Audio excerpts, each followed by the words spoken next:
Sir কাজটা কিন্তু নয়ন সাহেব। কি ব্যাপার নয়ন সাহেব, আসামি কোথায়? স্যার আসামিটা চলে গেছে। এই, কি বলছিস? আসামি চলে গেছে মানে? স্যার আমার কথা শুনুন, আসামি চলে যায়নি, উনি ছেড়ে দিয়েছেন ইচ্ছাকৃতভাবে। সে রিপোর্ট, সে প্রমাণ আমার কাছে আছে, উনি ইচ্ছাকৃতভাবে ছেড়ে দিয়েছেন স্যার। এখন ম্যাডাম, দায়িত্ববান পুলিশে আপনি কাজ কি করে করলেন? ম্যাডাম আমি বলি স্যার, আপনারা যাকে ফাঁসি দেওয়ার জন্য রেডি হয়ে আছেন, যাকে আপনারা আসামি বলতেছেন, আপনাদের চোখে সে একজন মার্ডার কেসের আসামি, কিন্তু আইনের চোখে একজন মার্ডার কেসের আসামি, একজন মার্ডার কেসের আসামি কখন একটা জীবন বাঁচাতে পারে না। যে একটা এই চুপ! তুই কি জুডিশিয়াল ম্যাজিস্ট্রেট? তুই সাজেশন দিচ্ছিস আমাকে?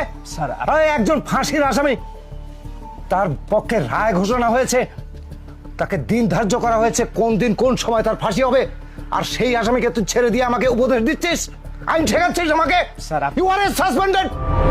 এখন থেকে তোমার পোশাক খুলে নেওয়া হলো, এই ভিতরে গিয়ে সবকিছু কেড়ে নেন, স্যার ওকে ছেড়ে দেন। র্যাঙ্কগুলো খুলে নিন।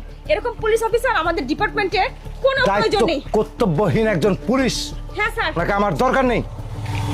সবকিছু খুলে নিন, কোনো দরকার নেই স্যার। এরকম স্যার। পুলিশ অফিসার আমাদের ডিপার্টমেন্টে একদম চুপ। কোনো প্রয়োজনই নেই। খুলুন, সহায়তা করুন আমাদেরকে খুলতে। কি ভেবেছেন আপনি একটা অন্যায় করে পার পেয়ে যাবেন? কখনো না। আর শুনুন, আপনার পোশাক আদি সবকিছু ভিতর গিয়ে খুলে আমাকে জমা দিয়ে যান।